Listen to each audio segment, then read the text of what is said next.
time for the Fireside chat, and would like to invite on stage three very energetic women that I had the pleasure to meet over the past days, first online and then finally today at the event. So Eleni Bathianaki, Managing Partner or Halcyon Equity Partners.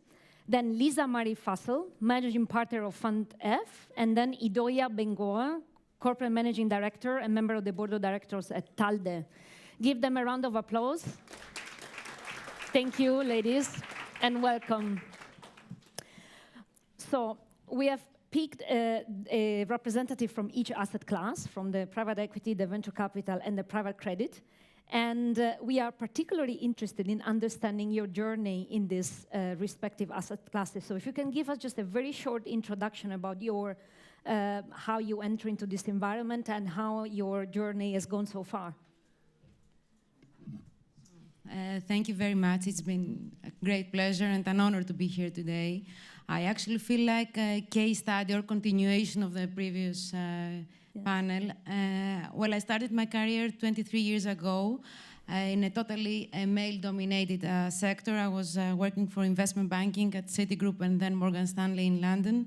I was an analyst and associate in a floor of 700 people, out of which we were only 4 female professionals. So very challenging, very interesting. I always feel that these kind of challenging environments can only provide us with lessons.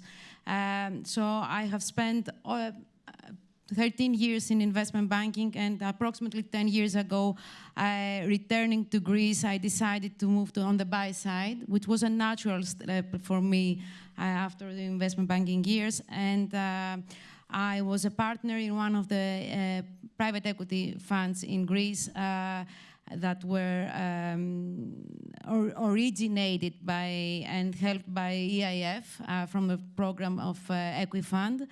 I was a GP, I was a member of the investment committee, and after a very strong and transformational transaction for me, and I can elaborate later, I decided to move on and make a change. So a year ago, I resigned and I decided to do my own fund.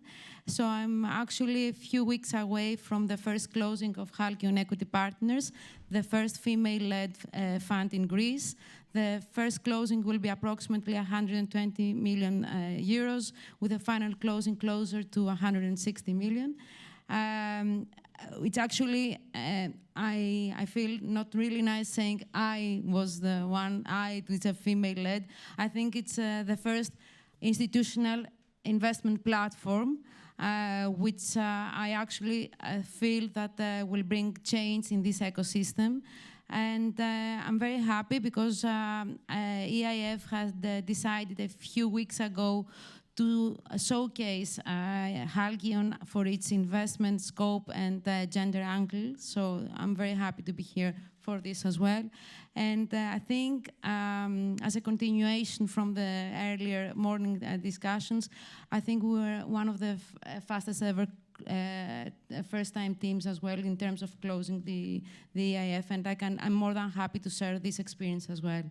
I'm also a mother of 2 kids, George 12 and Anna Maria 10, and I try to make some impact as well in my local community by being a member of Endeavor, who is a network that supports Greek entrepreneurs, and the Greek NGO, which is also supporting the society, and the EIB has been one of the major donors in this journey.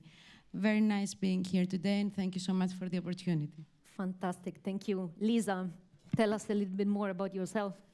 Super happy to. I just have to say that I was listening to this conversation, obviously, that happened here on stage right before us, and I just get so frustrated about this conversation. So I was looking at my watch, checking my pulse, and I was like, yeah, okay, I can really feel how the anger is actually growing in me, because I think we've all haven't been having these conversations for the past 6 years, 7 years, 8 years, 10 years.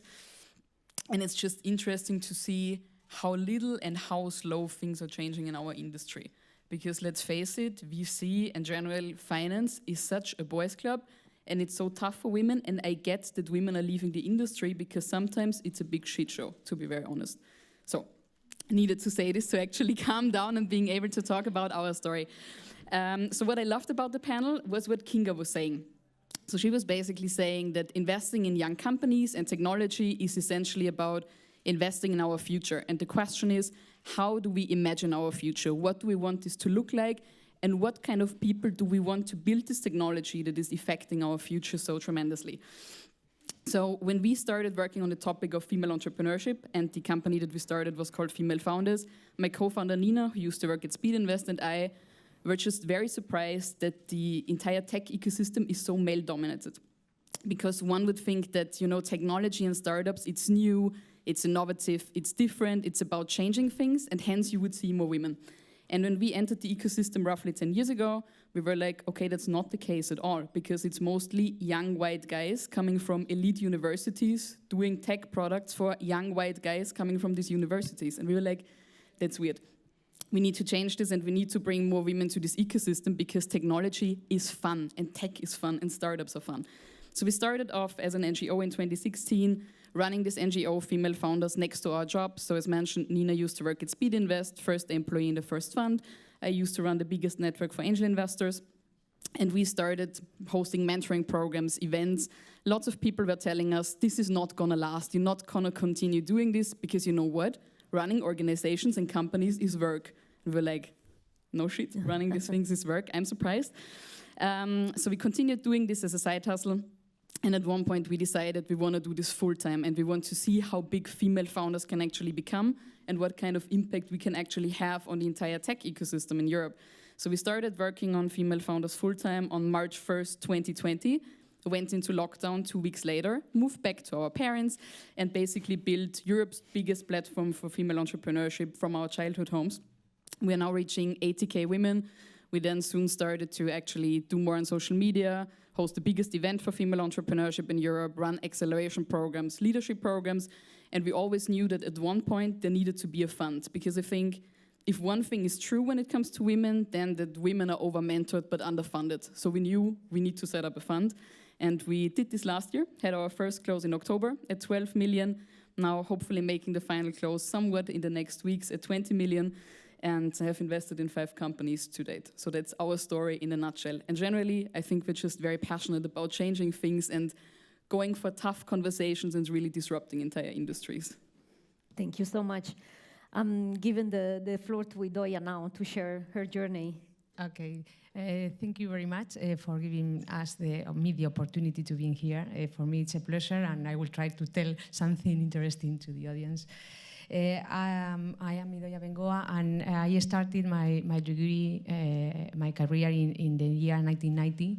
I started as an auditor, not very exciting, but very interesting.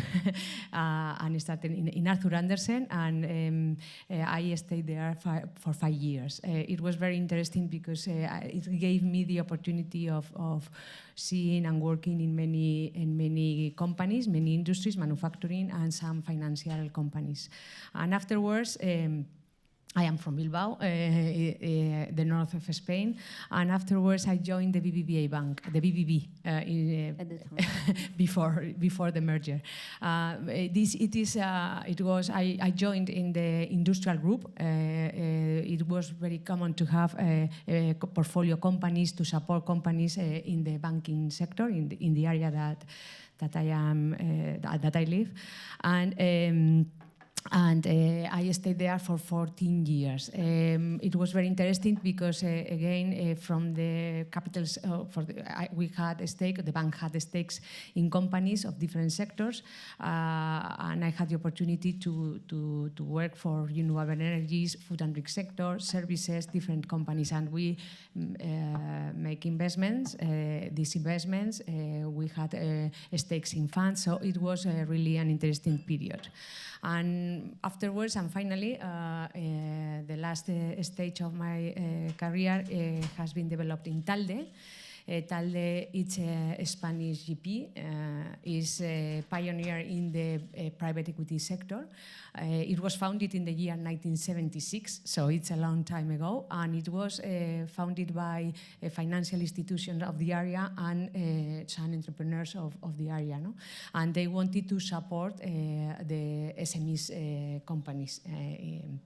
So since then, it has happened a lot of things. And I joined in the year 2008.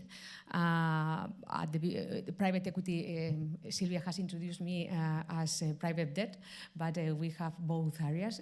Private equity is the one that has a long track record, and in the year 2018, we launched a new area, a new asset, seeing that there were an opportunity with credit funds. We launched a new area, and now we are working with the EIF.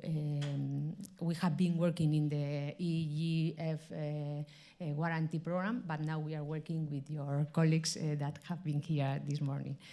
And this is a very interesting project. It is really interesting. We have a position in the lower mid-market, and we try to support projects with growth potential, internationalization, build-up strategies with positive EBITDA and with growth potentials. And we try to support sound management teams, no? Which are we looking for. And we are generally talking about sectors, but of course, as we try to support growth, we look for companies in sectors with good expectations for the future. No? Great. Thank you so much for this first round of introduction. Let's now dig into some more details.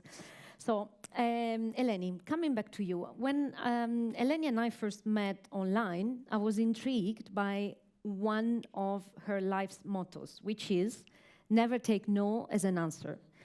And I was thinking about asking, give us some examples where this has proven instrumental for your journey in the VC industry. What were the lessons learned by applying this motto, and how this has changed you personally or professionally?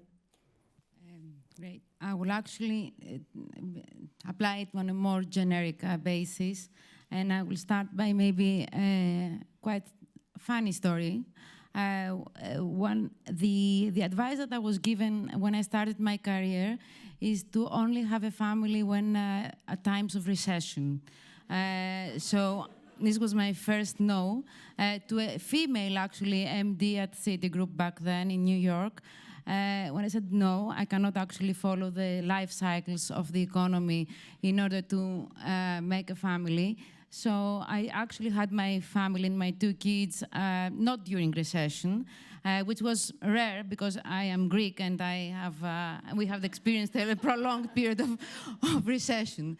Then I was given another very funny, I had to give another no, which was in a funny recommendation of my career had only 3 lives, which again, I was a strong opponent to that.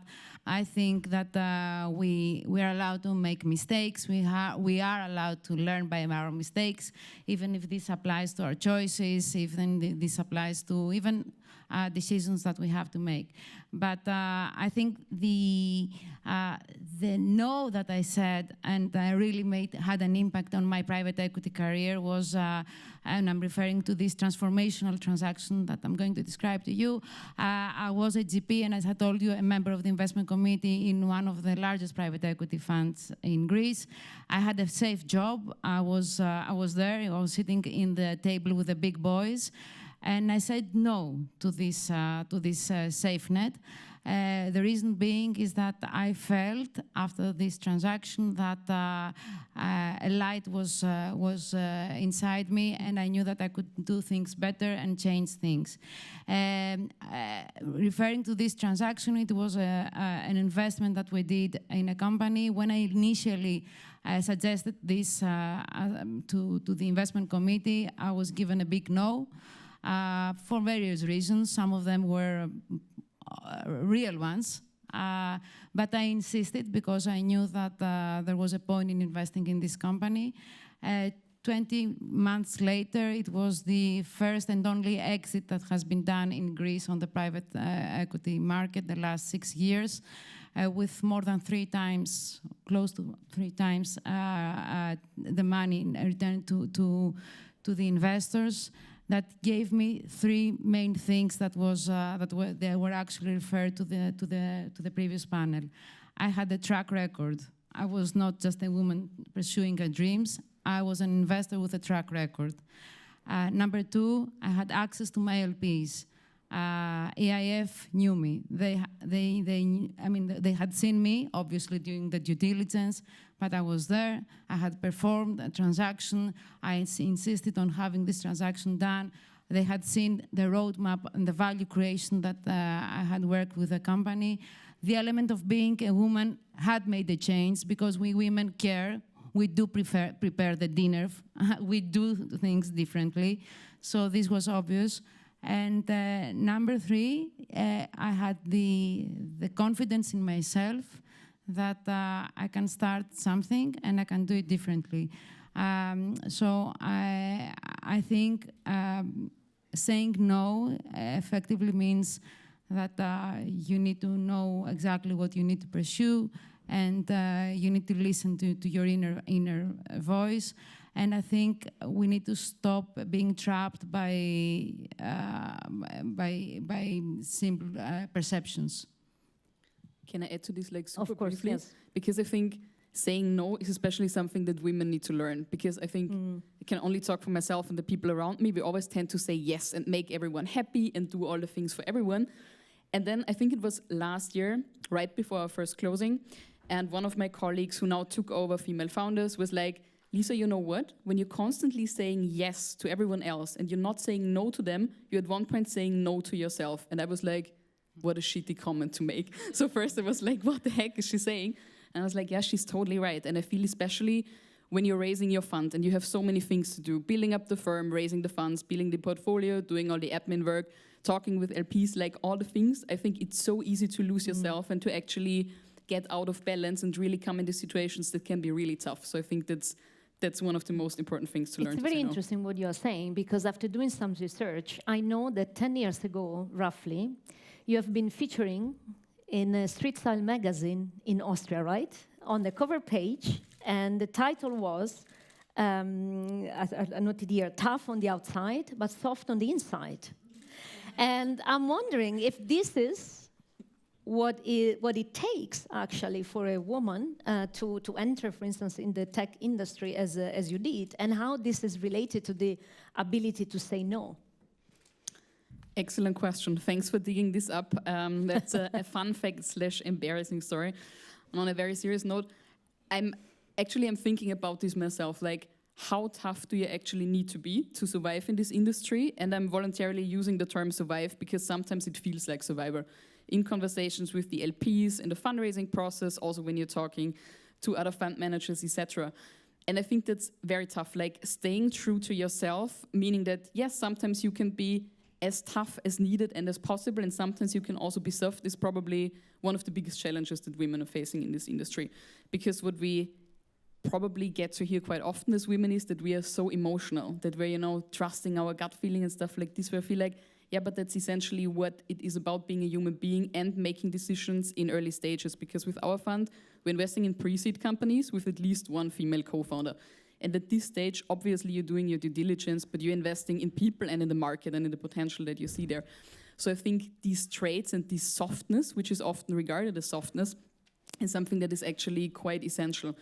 But I have the feeling, and that's also something that I'm challenging myself on, and also conversations that I have with my co-founder Nina quite often, like, is this entire interactions, especially on the fundraising side, changing us as human beings? Because you get a lot of comments that are not only not acceptable, but they are very close to not being legal. Because to share some stories, because we were asked to share some stories also from the fundraising process. So we've encountered situations where guys had their hands where they do not belong, to be very precise, on one of our butts. We heard questions like, but you're in your early 30s. Did you think about, really from male LPs coming this question, did you think about having kids? And did you actually think about freezing your egg cells? Because what if you want to have kids at one point? Wow. Or we're getting in the situations where we're like, okay, is this now a fundraising conversation or is this a dating conversation? I'm not sure. And I think you will sometimes end up also challenging your values and really challenging yourself and asking yourself, how far do I actually go in order to take the money to actually have some positive impact with the things that I want to do? And I think in these situations you learn to toughen up, and what I prefer to call it is you're building resilience, lots of resilience. Thank you. May I add on that? Sorry. Very quickly, because Sorry, very quickly. yes. I just have to say, though, that my experience, and because I'm actually now at the end of a 9 months journey on that, had been, I don't know if it's the Greek environment becoming, changing.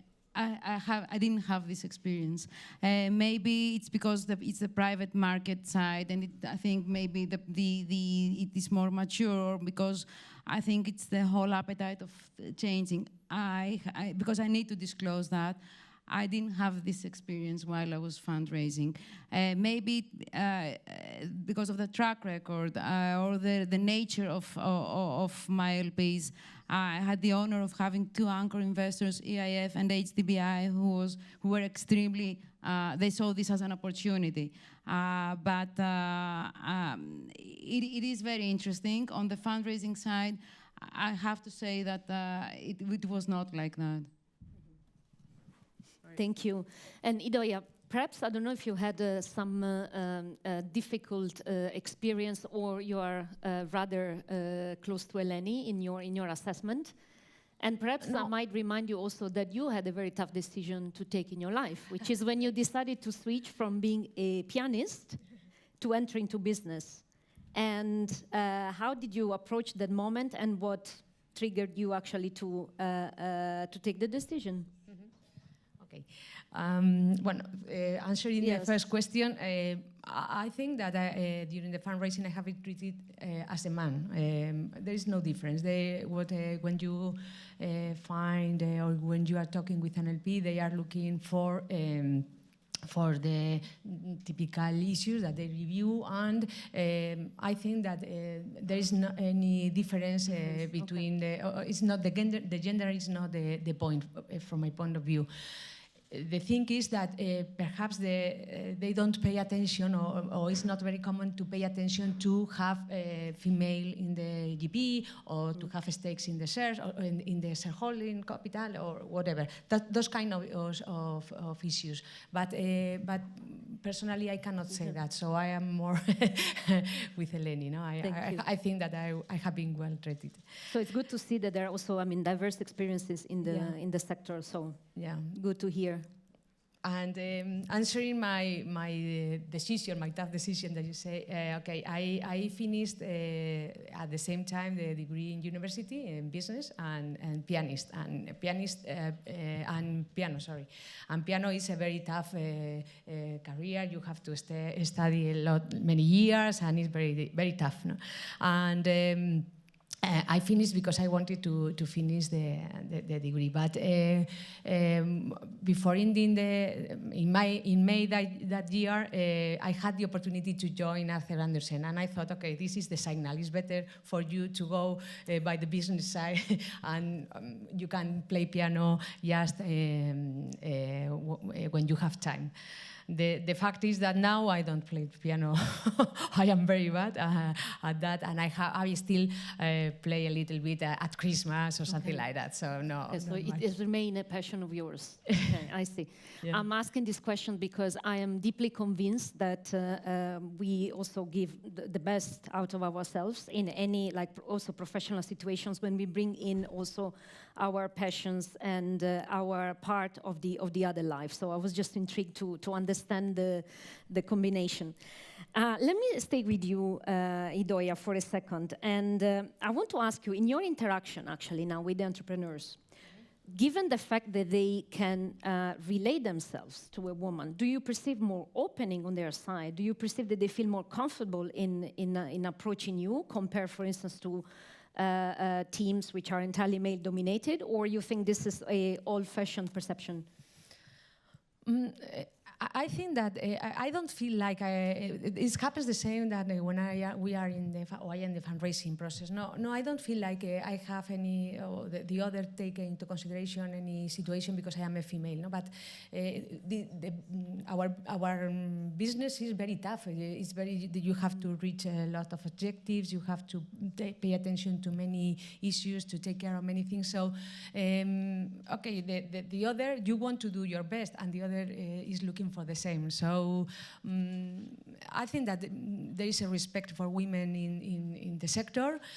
Of course, there are more men in decision-making boards or committees or whatever. So that this implies that women they don't take care of different issues that are important for women. But I haven't felt that situation in my life, in my professional life. Thank you. And Lisa, I want to come back to you because Deepali was indeed mentioning this role of mentoring and advising. And I just want to understand, because you said before that perhaps this area is mentored. So I just want to understand if this is really something that basically we should stop doing, like providing mentoring, or if it's still a relevant action for potential, for instance, women investors to access to. I think it should not stop with mentoring. Let's put it like this, because what we also see, also on the founder side, for example, as mentioned, we started off running mentoring programs, etc., where obviously when you are a woman and yes, you're thinking about, organizing your life, you have certain questions. And I think, and that's also a question that we occurred in the fundraising process, like why don't you help your founders, the female founders that you're investing in with, for example, organizing childcare, for example, or making sure that they get the support that they need to organize their private life. And I'm like, okay, that's a nice add-on. Not sure if investors should be the ones who take charge of this, but if you give women the money to organize this, they can actually get it done. So from a personal perspective, for me, having a mentor in the sense of having people that you can go to, that you can discuss things with, no matter if it's business or personal things, that give you honest feedback, no matter if it's like very tough one, those are extremely essential. Like really having someone who understands what you are going through, what you're trying to do, and who is supporting you unconditionally, again, for bad and worse, is from my perspective very, very essential, because let's face it, none of us is having like just good days and not everything is going super smoothly. So especially when things are not going well, you want to discuss things with someone. And personally, I think I was quite privileged in the past years. So I always had people who could have been regarded as mentors. So it was never officially like, hey, do you want to be my mentor? Because I would love to be your mentee, actually, except for once. But it was always people that sort of became a part of my professional life, and I spent time with them, and by doing so, they sort of also became friends, and these relationships I have obtained for the past years. So it was really from the beginning of my career while studying till actually right now. So these are really people that I go to quite frequently and where I want to do a sense check about things that are very important for me. So I think I would not be here without having those people. Fantastic. And Eleni, what was your experience with mentoring? So was it instrumental for you, and how you are then yourself providing mentoring? Or I would like to quote Shiva, because this morning mentioned the culture of giving back. So what's your culture of giving back? Okay. With regards to mentoring, I think building, it has been said in a number of panels, building a network of supporters and allies is critical on a professional and on a personal level to support you through this journey. I think it's really important. So yes, I actually had a number of mentors, people who have known me from the very early stages of my career, people that I have met now that I have been able to share thoughts. I think critical points that have been shared and lessons learned is that number one, you need to plan for your success. You need to have a plan A and definitely a plan B in whatever in your decisions. You need to have a very strict roadmap and timeline of actions. You need to build this network of supporters. I think the institutional investors, hopefully they will not see you as a riskier asset class. I'm really sorry to say, we're not a riskier asset class, but they will actually give you the proof of concept. So they will see this as an opportunity, and I think as a person, I think that you can derive a huge amount of value from your mentors, and for me, it has been a huge, critical role that I have been honored to provide. So, being a mentor through the Endeavor Greece platform has not only given me the opportunity to understand entrepreneurs from a different point of view, but essentially I'm honored right now because I have the opportunity to see companies that they see the chemistry and they could be potential investees as well. So it's building a relationship of trust and being able to see from the owners or from the entrepreneur's point of view what you can do. I think the giving back mentality and decision, I think it's something that either characterizes you as a person or not. It's part of your DNA. It has been part of my DNA, and it is a part of my DNA. I think it is actually something that can really make a difference as an investor, as a person. So I'm a big supporter, and I think that this is something that as an ecosystem we should try to promote as well. Very good. Yes, super brief one. Super quick one, and then Okay, Idoia, yes. Totally agree to giving back. I think what's equally important and something that we as women and generally in Europe we need to learn is also paying forward and not asking for a favor in return, but actually investing in people and then hopefully getting something back at one point or not, but really making sure that we're getting the next generation on board and we give them some trust and the support that they need. Thanks. Idoia, please.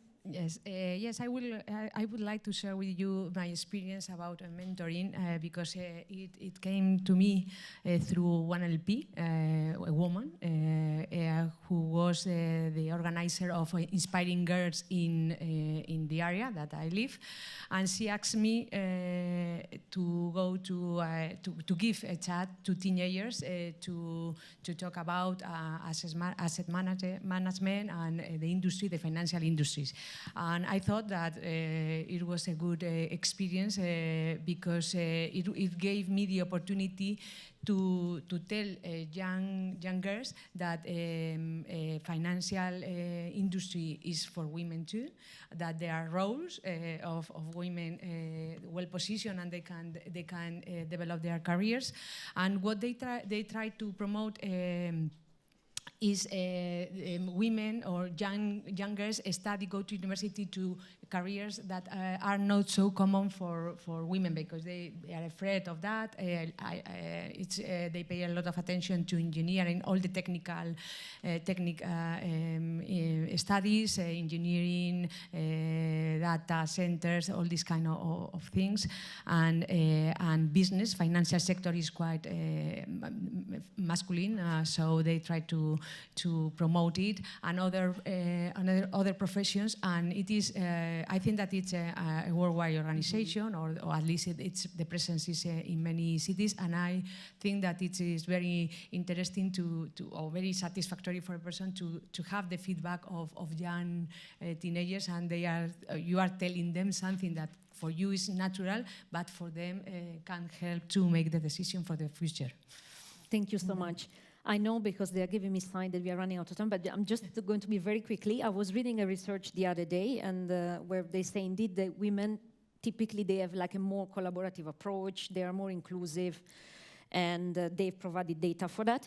But they also said in this research that then the women they pay a price for that, which is that sometimes they are perceived as less decision-making effective.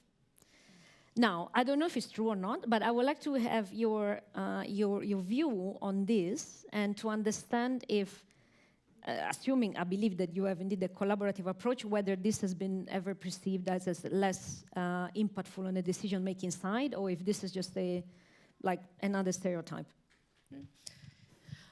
Yes, I think that we are very collaborative. Many years ago, they used to say, "Okay, it's not good for women to work together." I used to hear that, and I have never agreed with that. No, because I think who says that? No, because I don't see that in the world that I work.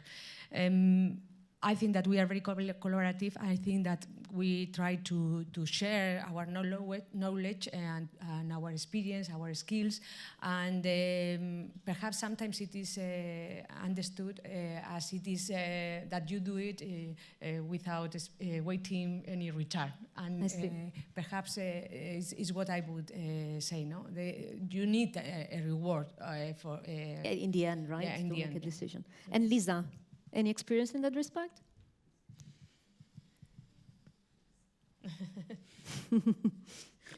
Maybe I'm gonna move to the next question. No. No, but I feel that I've already been sharing so many things. So I'm now thinking about, concrete examples, because generally I would say we're very good in making decisions. Then I'm thinking about our investment process, and we're like, okay, sometimes not as fast as we could be, because we're taking sometimes so many things into account. What I feel is that a lot of women are actually trying to not make any mistakes, which is sort of the opposite of taking a risk, basically.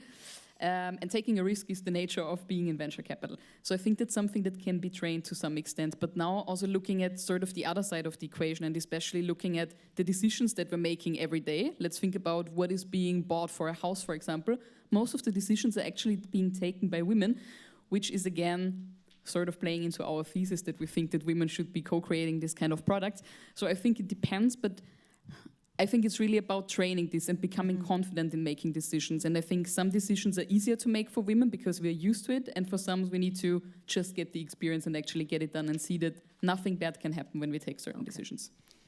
That's very powerful. And Eleni? Well, I will try to avoid to put specific characteristics that are combined with gender. I don't think that women are more collaborative than men. I think it's a matter of personality, of experiences. I actually think that we may have, let's say, some characteristics. We're definitely more multitaskers because of the nature of who we are. Most probably we have 2 or 3 roles in our lives. I'm, though, a big believer that whatever are the key competitive strengths, we need to use them as our advantages, and within a team to actually have to try to combine forces and join forces. In Halcyon Equity Partners, I am a partner with 2 male partners. The whole idea was built on actually building a complementary team, bringing the best of our qualities together and providing the best. And I think we can be sometimes very collaborative among ourselves. Sometimes we can be very strict among ourselves. On the point of being tough, I would say that sometimes we need to actually consider that tough doesn't necessarily mean being aggressive. We need to work hard, but I would actually, the same advice that I would give to my son, I will give it to my daughter on if they were to build a career in finance, would be work hard, be yourself, trust your intuition, and build a record. I think this would apply to both of them. Fantastic. I think you have anticipated actually my next questions, which is the closing question of the panel, unless we have questions from the audience, which is to all of you, what would be your top 3 tips that you would give to a woman that is, for instance, in the process now of entering the industry or to raise a fund? Just very, very quick and punctual tips. Okay. I would say the first one, do always the best you can, because it's the best way that you can to say and to reach your target. The second is combine your personal and your professional life. It's very important to have a balance between both lives. And the third one is moderate your character. I mean, don't fight all the time. Listen and be quiet and try to reach your target. Your objectives. Okay. Lisa, your turn again. I'm not sure if I agree with the last one, but because I will go in a different direction. We can continue the conversation, yes. So first of all, totally go for it, because the industry needs you. The entrepreneurs out there, they need you. We all need you, because otherwise nothing is going to change in this industry. That's number one, go for it. Second one, find people who support you, being co-founders that you bring on a fund like other GPs, a great team that is supporting you, mentors, people that you can go to and that are your safe space and where you can also share the things that are not going well. Because those situations where you're questioning your entire life, they will certainly come. And you need people who are pushing you in the right direction, because I said you need it. And the third one, and that's the point where I disagree, be yourself. Just be as authentic as possible, because being authentic always pays off, even in conversations with the EIF. I think we said it this morning, right? Be yourself, be authentic. So I completely agree with the 3 points. I would just add one more. Look at the open doors, plan your success.